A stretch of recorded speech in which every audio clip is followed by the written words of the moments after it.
بسم اللہ الرحمن الرحیم۔ السلام علیکم۔ کہتے ہیں کہ عورت کا کوئی گھر نہیں ہوتا، وہ صرف شوہر کے گھر کی ہوتی ہے، مگر جب میرے شوہر اس دنیا سے چلے گئے تو میں اس گھر سے بھی بے گھر ہو گئی۔ اب تو میرے سر پر کوئی آسرا نہیں رہا تھا۔ گھر والوں نے مجھے بہت سمجھایا کہ تم دوسری شادی کر لو، مگر مجھے اپنی بیٹی کا خیال تھا۔ میری بیٹی صرف 3 سال کی تھی، میں اس بیٹی کے ہوتے ہوئے دوبارہ شادی کیسے کر سکتی تھی، جو بھی پرورش کے نازک ترین مرحلے سے گزر رہی تھی۔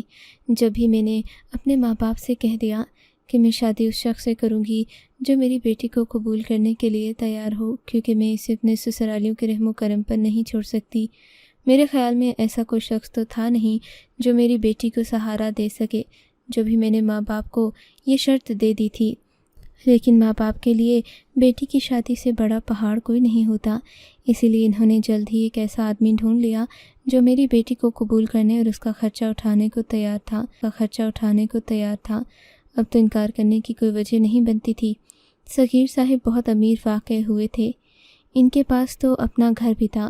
امیر تو خیر ہمارے گاؤں میں کوئی بھی نہ تھا، لیکن جس حساب سے باقی لوگ رہتے تھے اس حساب سے صغیر صاحب اچھے خاصے تھے۔ ان کا اپنا گھر باڑہ اور بہت کچھ تھا، جس سے گھر کا خرچہ کم از کم بآسانی چل جاتا تھا، ورنہ یہاں کے لوگوں کو 2 وقت کی روٹی بھی میسر نہیں تھی۔ میں نے جیسے ہی صغیر احمد سے شادی کی، مجھے لگا کہ میرے دل بدل جائیں گے، لیکن ایسا کچھ نہیں ہوا۔ صغیر احمد کے گھر آ کر پتہ چلا کہ یہاں تو عیاشی کم اور کام زیادہ ہے۔ بھینسوں کے باڑے کا خیال رکھنا، گھر کے باقی کام کاج کرنا کوئی بہت مشکل بات تو تھی نہیں، لیکن اس میں وقت بہت زیادہ لگ جاتا۔ میری بیٹی جلدی سے بڑی ہو رہی تھی، میں نے اس کا اسکول بھی تبدیل کر دیا تھا، کیونکہ نئی شادی کے بعد سے میرے لیے اپنی بیٹی کو پرانے اسکول میں لانا مشکل ہو رہا تھا۔ لڑکی کے باپ یعنی کہ صغیر احمد نے مجھ سے وعدہ کیا تھا کہ وہ میری بچی کو خود اسکول چھوڑنے جائیں گے۔ صغیر احمد بہت اچھے انسان تھے، وہ میرا خیال رکھتے، میری بیٹی کا بھی پوچھتے رہتے۔ ہمارے دن بآسانی گزر رہے تھے۔ جب میری بیٹی نے FSC میں داخلہ لیا تب میرے شوہر اس کا بہت زیادہ خیال رکھنے لگے تھے۔ پھر ایک دن بولے، مجھے لگتا ہے کہ یہاں پر ہماری بٹیا کی پڑھائی اچھی نہیں ہو پائے گی، ویسے بھی اب تم 2 بچوں میں مصروف رہتی ہو تو گھر کے سارے کام بھی تم اسی سے کرواتی ہو۔ میں چاہتا ہوں کہ میں عالیہ کو شہر لے جاؤں، وہاں جا کر یہ اچھا پڑھ لکھ جائے گی۔ میں نے کہا، ایسا تو نہیں ہو سکتا، کیونکہ میں اپنی بیٹی کے سہارے ہی رہتی ہوں۔ میں اپنی بیٹی کو خود سے دور بھیج کر پریشان نہیں ہونا چاہتی۔ صغیر احمد چڑھا کر بولے، تو کیا تمہیں مجھ پر اعتبار نہیں ہے؟ میں تمہاری بیٹی کو کون سا کسی بری جگہ پر رکھوں گا، اسے ایک صاف ستھرے ماحول میں داخلہ لے کر دوں گا۔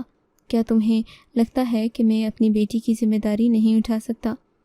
صغیر احمد نے مجھے لاجواب کر دیا۔ میں نے بھی سوچا کہ آخر اگر باپ یہ بات کر ہی رہا ہے، بیٹی کی ذمہ داری اٹھا رہا ہے، تو مجھے کوئی اعتراض ہونا نہیں چاہیے۔ یوں میری بیٹی عالیہ اب شہر کے لیے پر تولنے لگی، کیونکہ میرے شوہر نے کہا تھا کہ شہر جا کر وہ اچھی پڑھائی کر سکے گی، مگر ایسا نہ ہو سکا تھا، کیونکہ اس کالج میں پڑھتے ہوئے اسے 1 سال گزر چکا تھا، باقی 1 سال کے لیے وہ کیا ہی شہر جاتی۔ میں نے بھی خدا کا شکر ادا کیا کہ چلو میری بیٹی کی جان تو چھوٹی، اب وہ میری آنکھوں کے سامنے ہی رہے گی، اور نہ ہی شہر جائے گی نہ میں پریشان ہوں گی۔ ایک دن کی بات ہے، میں رات بھر جاگتی رہی تھی۔ میرے دونوں چھوٹے بچوں نے مجھے رات بھر سونے نہیں دیا تھا، وہ بہت ضد کرتے، بار بار کھانے کے لیے مانگتے تھے۔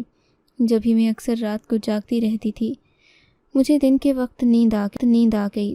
رات کی جاگی جب میں دن کو سوئی تو مجھے لگا کہ عالیہ اپنے کسی کام میں مصروف ہے، لیکن وہ میرے سونے کا انتظار کر رہی ہے۔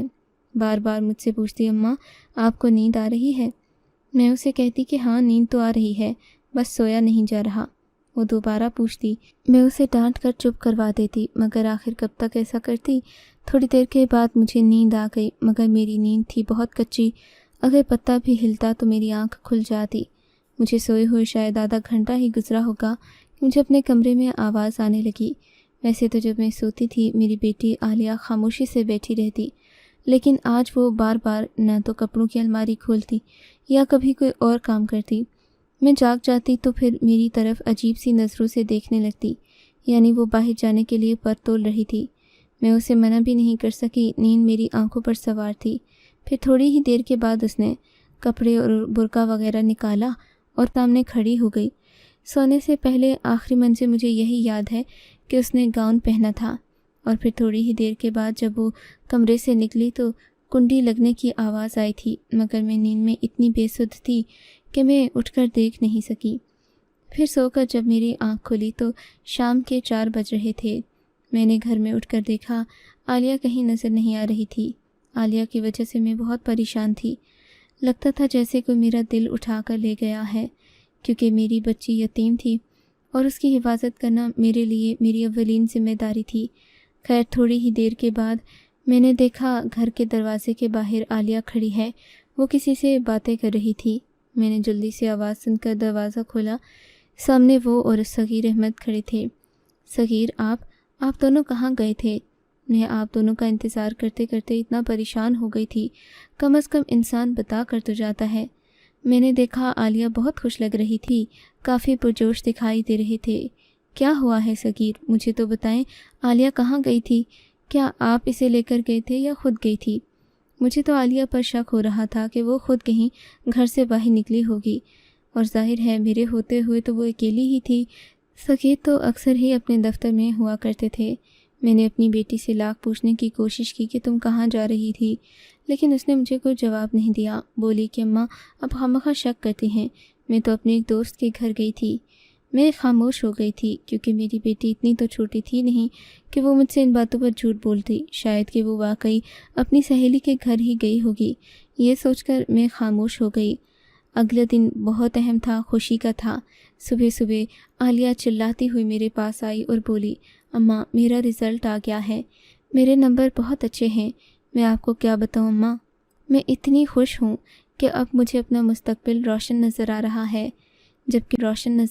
ہے، جبکہ میرے شوہر نے بھی بہت خوشی منائی، کہنے لگے تم ہماری بیٹی نہیں بیٹا ہو، اور پھر سب لوگ تیار ہونے لگے۔ میرے شوہر نے کہا کہ میں تم لوگوں کو قریبی قصبے میں آئس کریم کھلانے لے جاؤں گا۔ ان دنوں گرمیوں کے موسم عروج پر تھے، اکثر ہی آئس کریم ہمارے قصبے میں بھی بکا کرتی تھی، مگر میرے شوہر مجھے اور عالیہ کو گاڑی میں بٹھا کر آئس کریم کی دکان پر لے گئے۔ یہاں ہم لوگ پہلے بھی آئس کریم کھاتے رہے ہیں۔ مجھے بہت خوشی تھی کہ میرے شوہر کو میری بیٹی کی خوشیوں کا احساس تھا، لیکن نہ جانے کیوں مجھے وہ بہت مشکوک سے لگ رہے تھے۔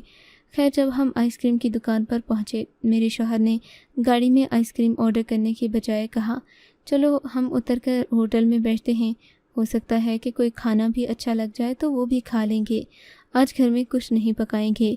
صغیر کی دریا دلی دیکھ کر میں حیران تھی۔ بیٹی کی خوشی میں آج وہ بہت خوش تھے۔ تھوڑی ہی دیر میں کھانا آ گیا۔ ہم لوگ کھانا کھا رہے تھے کہ باہر سے ایک آئس کریم والا گزرا۔ ہوٹل کی کھڑکی شیشے کی تھی۔ جیسے ہی عالیہ نے یہ دیکھا کہ باہر آئس کریم والا جا رہا ہے تو وہ اپنے باپ کے ساتھ اٹھ کر کھڑی ہو گئی۔ ابا مجھے یہ والی آئس کریم ہی کھانی ہے، ہوٹل میں ایسی نہیں ملتی، یہ صرف ڈھابے والوں کے پاس ہوتی ہے۔ صغیر بھی فوراً سے پہلے میری بیٹی کو لے کر کمرے سے باہر چلے گئے۔ میں کھانے پر اکیلی رہ گئی، مگر میں مطمئن تھی کیونکہ مجھے کھڑکی سے وہ دونوں نظر آ رہے تھے۔ حیرت تو مجھے اس وقت ہوئی جب ان دونوں نے آئس کریم لینے کی بجائے وہاں کھڑے ہو کر باتیں شروع کر دیں۔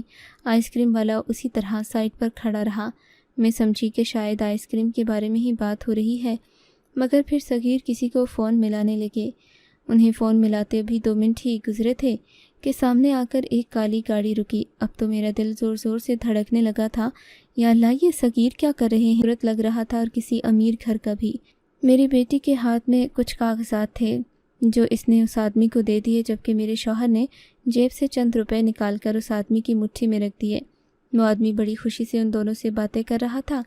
بالآخر وہ میری بیٹی کو خدا حافظ کہہ کر میرے شوہر سے گلے مل کر اپنی گاڑی میں واپس بیٹھ گیا، جبکہ میری بیٹی اور شوہر نے نہ ہی آئس کریم لی نہ کھائی، بس وہ سیدھا اندر آ گئے۔ اب انہیں دیکھ کر مجھے شک ہو رہا تھا کہ آخر ایسا بھی کیا ہے جو مجھ سے چھپایا جا رہا ہے۔ بہرحال کمرے میں آ کر انہوں نے مجھے کچھ نہیں بتایا۔ میں بھی خاموش رہی کہ کہیں خامخواہ یہ لوگ مجھے زیادہ شکی نہ سمجھیں۔ مجھے امید تھی کہ گھر جا کر میری بیٹی مجھے سب کچھ بتا دے گی، مگر گھر جا کر جیسے ہی میں نے اپنی بیٹی سے اس بارے میں بات کی تو وہ ٹال مٹول سے کام لینے لگی۔ بولی کہ اماں تم کیوں پریشان ہوتی ہو، ایسا کچھ بھی نہیں ہے، ابا بس مجھے اپنے ایک دوست سے ملوا رہے تھے، ان کا دوست بڑا پڑھا لکھا ہے، کہہ رہے تھے کہ اس سے کوئی مدد لینی ہے تو لے لو۔ پھر باہر جا کر میں نے آئس کریم والے سے اپنی پسندیدہ آئس کریم مانگی تو وہ اس کے پاس تھی نہیں۔ اتنی سی بات ہے اور آپ اتنا شک کر رہی ہیں، عجیب بات ہے، آپ کو ابھی تک اپنے شوہر پر یقین نہیں آیا؟ بیٹی کی بات سن کر میں شرمندہ ہو گئی۔ ہو سکتا ہے کہ ایسا ہی ہو، میں نے دل میں سوچا اور پھر خاموشی اختیار کر لی۔ میں شاید کہ خاموش ہی رہتی، مگر اگلے دن شوہر نے پھر سے ایک اور بات کر دی۔ کہنے لگے کہ میری بیٹی یہاں نہیں پڑھ سکتی، اس گاؤں کے کالج میری بیٹی کے قابل نہیں ہیں، میں اپنی بیٹی کو شہر لے کر جاؤں گا۔ میں حیران تھی کہ اب کون سی پڑھائی ہے، کیونکہ عالیہ FSC پڑھ چکی تھی۔ میٹرک کے بعد 2 سال کی تعلیم کافی ہوتی ہے۔ میں نے اپنے شوہر کو سمجھایا کہ ایسا مت کرو، بیٹی پر ظلم کر رہے ہو، وقت پر اس کی شادی کر دیتے ہیں، بعد میں اچھے رشتے نہیں ملتے تو ہم کہاں ذلیل و رسوا ہوتے پھریں گے۔ ویسے بھی یہ میرے پہلے کی بیٹی ہے، تمہارے لیے تو کوئی بات نہیں، مگر مجھے اپنی بیٹی کا حق جلد ادا کرنا ہے۔ میری بات پر صغیر بولا، میں اپنی بیٹی کی شادی ابھی نہیں کرنا چاہتا، یہ شہر پڑھنے جائے گی، مزید پڑھائی کرے گی تو ہی اپنے لیے کچھ کر پائے گی۔ تم کیا چاہتی ہو کہ میں شادی کر کے اس کے پر کاٹ لوں، اس کو پڑھنے سے روک دوں؟ ایسا ہرگز نہیں ہوگا۔ شاید کہ میں جیت بھی جاتی، مگر میری بیٹی خود اس کھیل میں شامل نہیں تھی۔ کہنے لگی کہ ابا ٹھیک کہتے ہیں، میں شہر ہی جا کر پڑھائی کروں گی، یہاں تو پڑھنے کی کوئی صورت نہیں ہے۔ میں نے اپنی بیٹی کو بہت منع کیا، مگر وہ نہیں مانی۔ بالآخر بیٹی کی ضد سے تنگ آ کر میں نے انہیں شہر جانے کی اجازت دے دی تھی۔ شہر جانے سے پہلے میری بیٹی اپنا بیگ وغیرہ پیک کرنے لگی۔ میں حیران تھی کہ کیا میری بیٹی سارا دن ساری رات وہیں شہر میں رہے گی؟ آخر وہ سامان کیوں پیک کر رہی ہے؟ شہر تو ہمارے گھر سے تھوڑے ہی فاصلے پر تھا، یعنی کہ میرے شوہر کے پاس اپنی گاڑی تھی تو گاڑی میں شہر جاتے ہوئے تقریباً آدھا گھنٹہ ہی لگتا تھا۔ ایسا بھی تو ہو ہی سکتا تھا کہ میرے شوہر بیٹی کو روزانہ گھر لے آئیں اور اسے کالج میں داخل بھی کروا دیں، لیکن عجیب بات تو یہ تھی کہ میں دن بھر انتظار کرتی رہی۔ شوہر اور بیٹی کے جانے کے بعد میں بہت پریشان تھی، دل میں عجیب وسوسے آ رہے تھے کہ تبھی تقریباً دن کے 3 بجے میرے شوہر گھر میں داخل ہوئے تو وہ اکیلے تھے۔ انہیں اکیلا دیکھ کر میں پوچھنے لگی کہ میری بیٹی عالیہ کہاں ہے؟ تب انہوں نے ایک عجیب جواب دیا، بولے کہ عالیہ اب گھر نہیں آئے گی، وہ پڑھائی کر رہی ہے۔ گھر نہیں آئے گی، پڑھائی کر رہی ہے؟ آپ نے مجھے بتایا کیوں نہیں؟ آپ تو کہہ رہے تھے کہ وہ روز آیا جایا کرے گی، آپ اسے کہاں چھوڑ آئے ہیں بتائیں؟ میں نے بڑی بےتابی سے صغیر سے پوچھا تو وہ چڑھ کر بولے، ارے بھائی میں نے اسے کہیں نہیں چھپایا، بس شہر میں ایک ہاسٹل میں داخلہ دلوایا ہے، اس کے ساتھ ہی کالج اور یونیورسٹی۔ شوہر کی بات پر میں پھر سے چپ ہو گئی۔ جب بیٹی ہی مجھے کچھ نہیں بتا رہی تھی، جب وہ ہی اپنے باپ کے ساتھ جانے پر راضی تھی، جبکہ اس کی عمر تقریباً 18 سال سے اوپر ہو چکی تھی، تو پھر میں کیا کر سکتی تھی؟ اتنی انجان تو وہ بھی نہ تھی، سمجھتی تھی کہ صغیر اس کا حقیقی باپ نہیں بلکہ سوتیلا باپ ہے، اور مرد اگر سگے رشتے کے علاوہ کسی رشتے میں ہو تو اس پر اتنا بھروسہ نہیں کیا جا سکتا۔ میں اپنی بیٹی کو شروع سے ہی یہ بات سمجھاتی آئی تھی، مگر بیٹی آج تک مجھے ہی غلط سمجھتی اور کہتی کہ آپ ابا جان پر شک کرتی ہیں۔ میں اپنے شوہر کے اتنا خلاف بھی نہ جا سکتی تھی کہ گھر میں لڑائی جھگڑے ہوں، اور ویسے بھی آج تک میں نے کوئی ایسی بات نہیں دیکھی تھی کہ وہ میری بیٹی کو پریشان کرتے ہوں۔ وہ ہمیشہ اس سے پیار محبت سے پیش آتے، اس کے لیے ڈھیروں چیزیں لایا کرتے تھے۔ خیر اب بیٹی جب مجھ سے دور گئی تو میرے دل کو کچھ ہونے لگا تھا۔ میں دن رات اسی فکر میں رہتی کہ میری بیٹی کہاں ہوگی اور کیسی ہوگی۔ میں اپنے شوہرات اسی فکر میں رہتی کہ میری بیٹی کہاں ہوگی اور کیسی ہوگی۔ میں اپنے شوہر سے کہتی بھی تھی کہ مجھے عالیہ سے ملنا ہے، مگر وہ میری بات سے انکار کر دیتے، کہتے کہ عالیہ اب شہر میں پڑھ رہی ہے، تم بار بار اسے بلاؤ گی تو اس کی پڑھائی خراب ہوگی۔ ویسے بھی میرا کام اب شہر میں ہی لگ گیا ہے، میں زیادہ تر وہیں رہا کروں گا تو عالیہ کا خیال رکھوں گا، تمہیں فکر کس بات کی ہے؟ اور پھر ایسا ہی ہوا۔ میرے شوہر نے 1-2 مہینے کے بعد اپنا کام شہر میں منتقل کر لیا۔ اب تو مجھے یہاں پر گھر کاٹنے کو دوڑتا تھا، نہ ہی عالیہ تھی اور نہ صغیر، جن سے میں اکثر بحث مباحثہ کیا کرتی تھی۔ بس میرے 2 بچے تھے جو کہ میرا سہارا بنے ہوئے تھے،